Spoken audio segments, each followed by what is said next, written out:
U.S. Social Security is facing insolvency by 2033.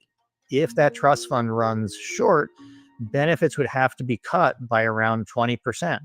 At the same time, the U.S. retirement system received a C-plus rating from the Mercer CFA Institute Global Pension Index in 2024. The Netherlands actually took the top seed again in 2024. Australia was number 6 in our survey, but it's a C+, but that puts us middle of the pack. It means that the system is solid, designed well, but there is a significant risk. And if we don't clear that risk up, the system could be in some jeopardy. Americans save dramatically more than in other countries. But the 401k system won't work. If Gen Z has some money in a retirement account, I will guarantee you that most of that money will be leaked out before retirement to buy a healthcare policy, to deal with an emergency room, to maybe buy a house, which is good, but that money won't be there for retirement, or all the other kind of life contingencies that happen, over that 40 years that you're working. Countries around the world are raising their retirement ages as well as requiring mandatory contributions into personal retirement savings. Experts suggest this can help address modern problems, like people living longer and fewer workers paying into the system. Here's how the U.S. retirement system compares to the rest of the world, and what experts think it can do to improve.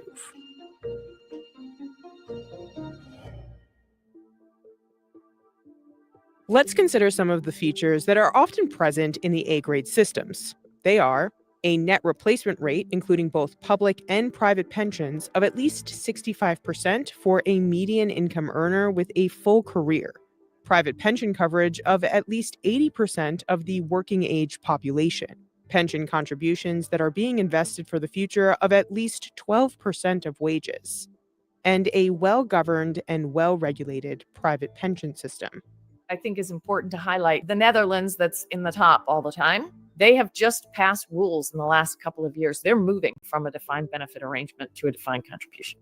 A defined contribution plan, such as a 401k in the United States, works a little bit like a bucket. Workers decide how much to put in, how to invest it, and in some cases, employers add to the bucket as well.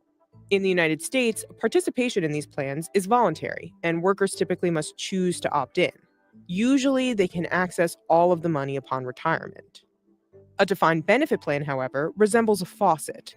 Workers pay into programs such as Social Security or employer-sponsored pensions and receive a steady monthly payment upon retirement, typically for life. The benefit plan provider sets the contribution amount and how the money is invested.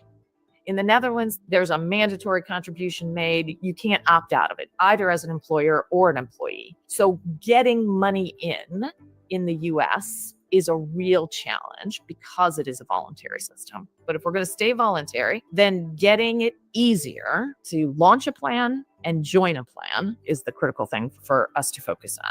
The Netherlands is not alone in requiring people to save. I've worked in a number of countries, including Chile and Australia. Both of those have national mandatory defined contribution plans. Both of the systems, I think, have worked fairly well in being able to help people get in early, invest, and save toward retirement. The thing that I like about Australia is that everyone's covered. It's hard to beat the everyone's covered provisions. They shifted from largely a defined benefit system to a defined contribution years ago. And so when they did that, the employers were happy to go to a defined contribution. And so the fact that they had mandatory contributions and the way they did it actually was slow. They started out at a low mandatory employer contribution, and then they've risen over time. Not everyone agrees with the Mercer CFA assessment. Mercer is a pension consultant firm. They care about these little details of how retirement plans work. For instance, they penalize the U.S. because you're not required to buy an annuity with your retirement savings. They penalize the U.S. because we allow pre-retirement withdrawals and loans. All of that is fine. What they don't account for is Americans save dramatically more for retirement than do people in the typical developed country. Retirement plan assets in the U.S. are 2.5 times the median of OECD countries, which means even if we have these picayune faults with our program, we're saving much, much more for retirement. Other experts argue just looking at averages can be misleading. The median level of retirement savings for baby boomers is zero, meaning most people have nothing. And if you just take the average, you take in the people who have a couple of $1 million. So we have the boomers moving into retirement, 5% have the amount of money they need. For the US system, the thing that could change that grade significantly, the most important is actually coverage. Our 401k plans are voluntary. A 401k is a workplace retirement savings plan in the US that allows employees to set aside part of their paycheck into accounts that are invested in assets such as stocks and bonds. In most cases, the money goes in before income taxes are applied, so you can defer paying taxes until you withdraw the money in retirement. Americans have the tendency to sort of create ideals of how other countries' programs work.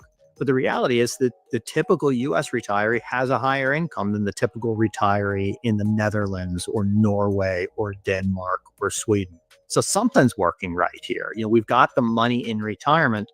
As of March 2023, 70% of US workers had access to a retirement plan, but only 53% participated. So that immediately is an issue. They still get Social Security, so it's not like they don't have any retirement. They might also have private savings. All of that will be factored into the grade. Texas homeowners, if you could get backup batteries for your home from your power company at no extra cost, would you take them?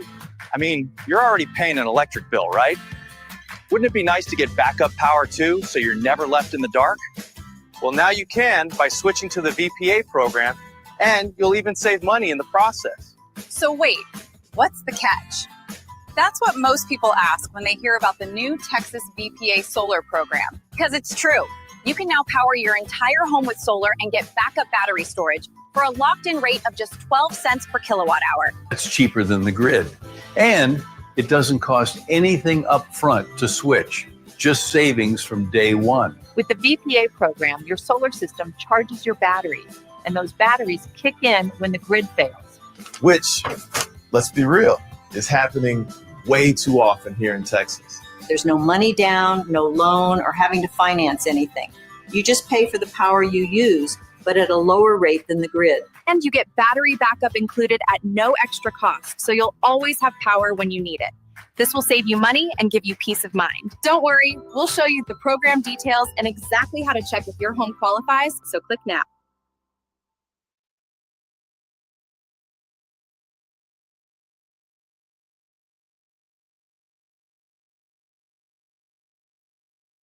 I've never been a part of something from the beginning. Everybody sees a big tourist town that has property that's worth millions of dollars, but nobody ever gets to see what it looked like when it started. And that's what's happening here. And I got in the beginning. I'm so excited. I'm so pumped. I should tell my husband I just bought us property. When I came to Beachside, I actually wasn't looking to purchase coastal property, but when I saw what was down here, I was like, where else can I find this type of property with these kinds of views in a community that is just developing for these prices? You go to other places, you go like to Galveston or to Port Aransas, other places, it's so crowded, it's so loud, and this is like peace and quiet. There is nothing to disturb you. The wildlife is incredible. The bird watching is incredible. It is 10 to 15 degrees cooler here than it is in Houston.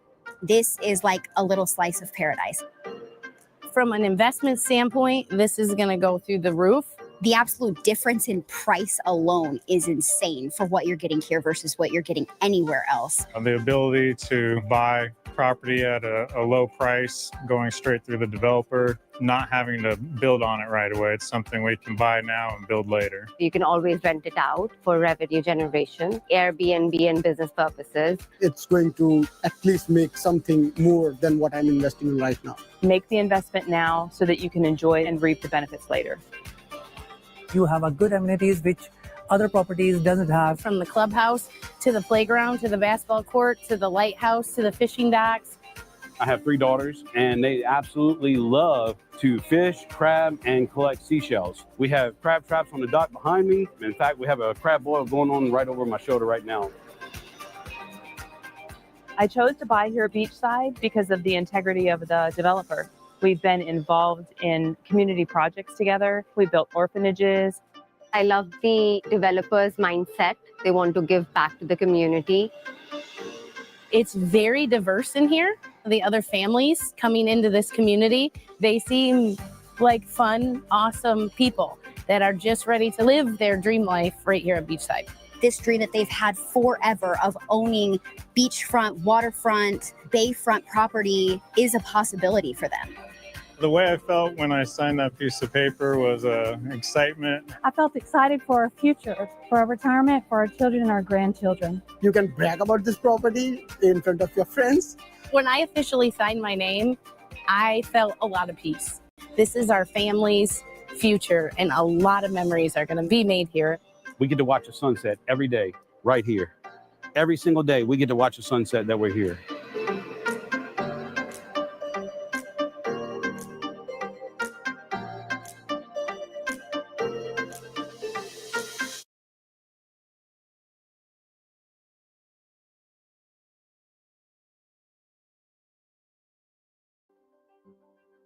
Even if Americans do save, many pull money out of their accounts early.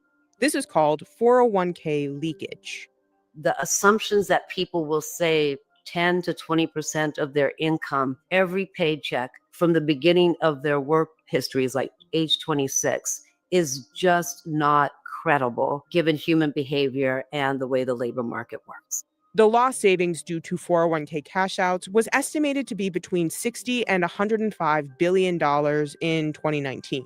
As you change jobs in the United States, you can just take the money out. Now you pay penalties, and I don't recommend taking the money out, but people do. And so particularly when they're small, because you've only worked a few years in a bunch of places, it's so tempting to take it out. But compound interest, that builds over time. When you take it out for your first 3 or 4 jobs, you really, really decrease the benefit that you get at the end. Another way people may struggle is by not pacing their spending once they enter retirement. One way around this is using income stream payments, or annuitization as it's called in the United States. When you have a defined contribution plan, you can take the money all in one lump sum. You can roll it over into an IRA. You can actually take it out and pay taxes on it. People do that. But what that means is you're not getting a consistent stream of payments. And so the ability to manage that bucket of assets now becomes each individual's thing to manage. It's complicated. So those are the things that drag us down to a C+. A Nobel Prize winner called that problem, having a lump sum and making it last the rest of your life, the nastiest problem in finance because of so many other variables. What's going to happen in the market, what's going to happen with tariffs, and then just when you're going to get sick and when you're going to die. You know, all those calculations are necessary to make the right decision, and nobody has that information. The US is not the only country that struggles with this. In Australia, it's a good system in that it is a mandatory system. They're increasing the amount people have to pay in.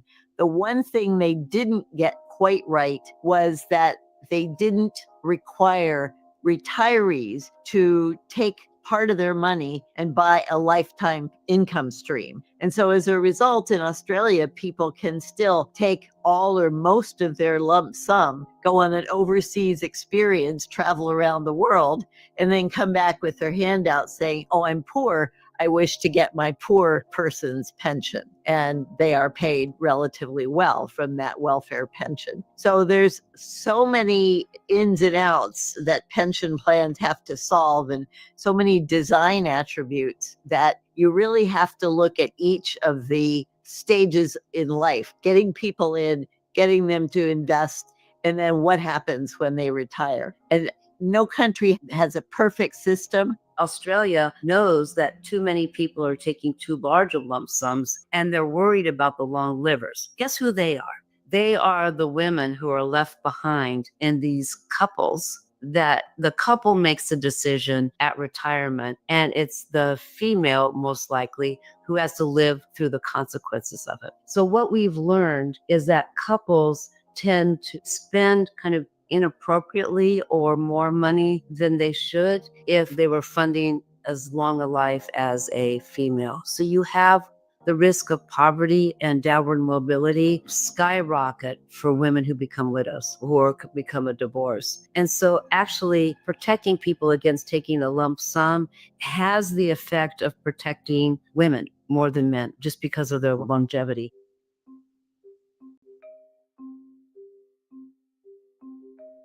Saving for retirement is difficult, regardless of where you live. By 2050, the world could be facing a $400 trillion shortfall in the money people need to retire. And the U.S. is a major part of the problem.